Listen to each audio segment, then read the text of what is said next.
Bienvenidos a la edición nocturna de France 24. Mi nombre es Rodrigo Sedano. Voy a estar acompañándoles en estos minutos para contarles todas las noticias internacionales. Vamos ya con ellas. Donald Trump amenaza a Cuba. El presidente de Estados Unidos instó al gobierno de la isla a llegar a un acuerdo antes de que sea demasiado tarde. Desde La Habana, el presidente Miguel Díaz-Canel dijo que a Cuba nadie le dice qué hacer. En Venezuela, en medio de la liberación de presos, que algunas ONG cifran hasta en 22, se confirmó el fallecimiento de un policía bajo custodia del Estado. El uniformado había sido detenido el pasado diciembre bajo acusaciones de traición a la patria.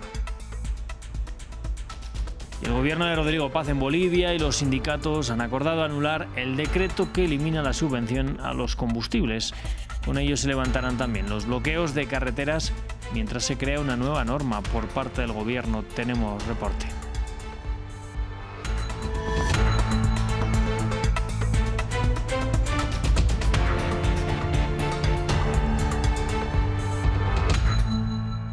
Vamos a abrir este informativo con el presidente de Estados Unidos, Donald Trump, que amenazó a Cuba con dejar a la isla sin petróleo ni dinero si no acepta un acuerdo. Las autoridades cubanas han defendido la soberanía del país y sus derechos a importar petróleo.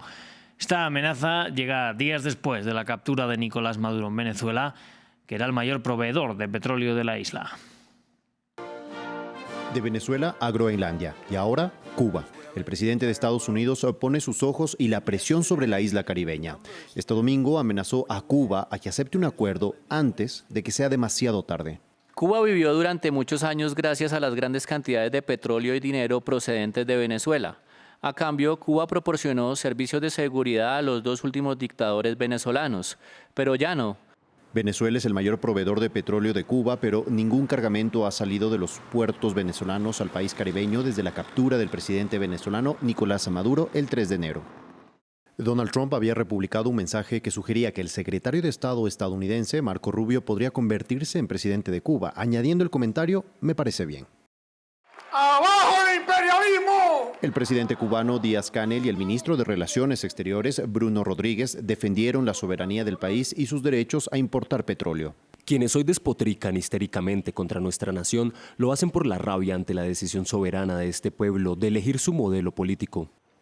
Cuba sufre una profunda crisis energética desde mediados de 2024. Necesitan cerca de 110.000 barriles para cubrir sus necesidades energéticas básicas, de los que unos 40.000 preceden de la producción nacional. La amenaza de Trump divide las opiniones en Cuba. ¿Dónde está el petróleo si Cuba no lo tiene? Aquí no hay luz, aquí no hay corriente, aquí no hay gas, ni licuado. Ahí está. Mire, aquí no hay nada. Y de Venezuela sí entró por esa vía porque habían cosas turbias, pero nosotros no tenemos culpa de nada de eso. Solo Cuba y Venezuela son totalmente diferentes. Y sí, nos veríamos bastante afectados, bastante. Actualmente, cerca de la mitad de sus necesidades de crudo son cubiertas con importaciones principalmente de Venezuela y México y en menor cantidad de Rusia, según estudios independientes. Respecto a Venezuela, este domingo Donald Trump ha dicho estar dispuesto a reunirse con la presidenta interina Delcy Rodríguez. Esto después de que se confirmara que el sábado murió un policía en Venezuela que estaba bajo custodia estatal. El uniformado había sido arrestado el pasado diciembre bajo cargos de traición a la patria.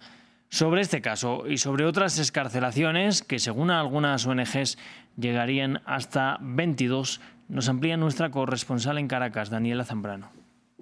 En principio, la denuncia le había hecho el Comité por la Liberación de los Presos Políticos sobre la muerte del ciudadano Edilson José Torres Fernández, de 52 años de edad, un policía del Estado portuguesa que había sido detenido en diciembre de 2025 y acusado de supuesta conspiración y traición a la patria.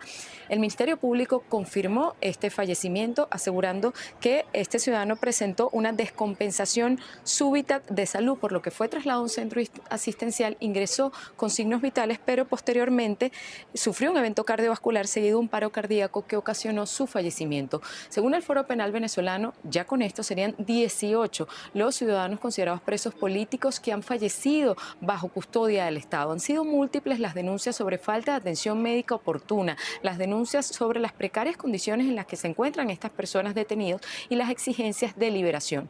A la fecha solo se han materializado, según la plataforma unitaria, 22 liberaciones de considerados presos políticos. Según el Foro Penal van 17 personas, una cifra muy por debajo de las expectativas que se tenían luego de que el propio presidente de la Asamblea Nacional, Jorge Rodríguez, anunciara que pronto se realizarían un gran grupo de excarcelaciones. Y me refiero a excarcelaciones porque las personas que han salido en libertad entendemos que han sido bajo medidas cautelares, como por ejemplo la prohibición de declarar a los medios de comunicación. Los familiares se mantienen en vigilia a las afueras de las cárceles del Rodeo, de Yare, el Helicoide, desde hace 3 días para presionar, para pedir información, mientras crece la desesperación por desconocer información sobre sus familiares.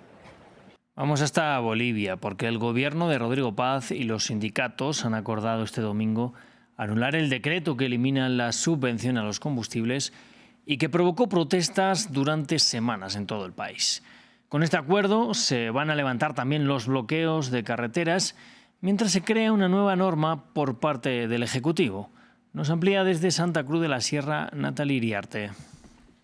El polémico decreto 5503 le costó a Bolivia más de 2 semanas de conflictos sociales, bloqueos de carreteras y una serie de medidas de presión que terminaron haciendo retroceder al gobierno de Rodrigo Paz con su decreto. Sin embargo, la medida de la subvención de los combustibles va a ser eliminada de todas formas y ese es parte del acuerdo. Otras medidas, por ejemplo, como el salario mínimo que se ha incrementado a 3.300 bolivianos, también serán mantenidas de este decreto, pero las medidas que más conflicto causaron fueron la facilitación de procedimientos para lograr la explotación de recursos naturales en algunas áreas protegidas como Tariquía, en Tarija, que fue uno de los casos que más apoyo social de medio ambiente y de sectores como pueblos indígenas logró en este conflicto contra el gobierno central.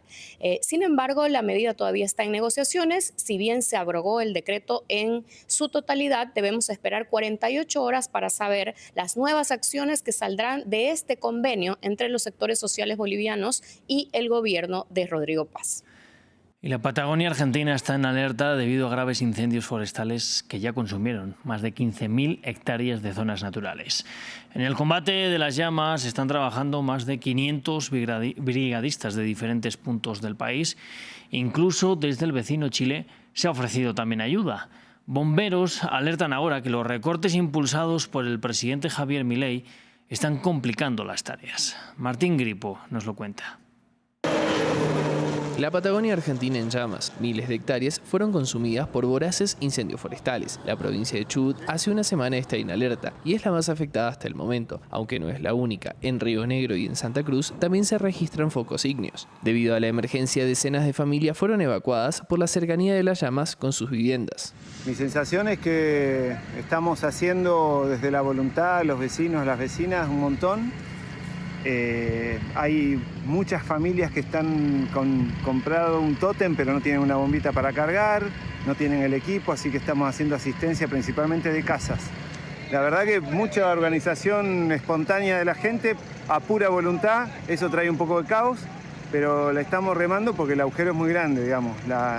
El Estado hace demasiado poco y esto es demasiado grande, así que habrá que hacerse cargo, gente, de esto. Las condiciones de sequía y los vientos fuertes han complicado el escenario, en una región que hace un año atrás también vivió una emergencia por incendios forestales, aunque por la tarde de este domingo las lluvias aliviaron la situación. Sí, la verdad es que es tremendo el trabajo, la solidaridad de la gente y lo organizada que está la gente también en nuestra zona, ¿no? Acostumbrados lamentablemente a estos incendios que venimos teniendo temporada tras temporada. Vienen aprendiendo lamentablemente cómo organizarse para trabajar en estos eventos y la verdad es que es de mucha ayuda.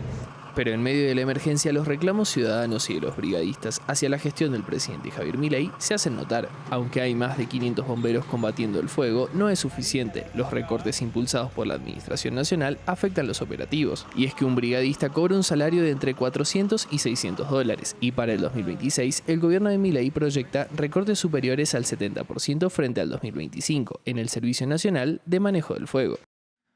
Pues con este reporte sobre los incendios en la Patagonia, nosotros nos vamos a despedir.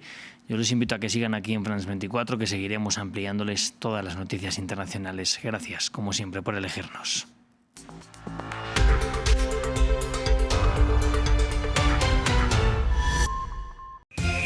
Bienvenidos a un nuevo capítulo de Historia. Los acontecimientos del pasado explican el mundo de hoy.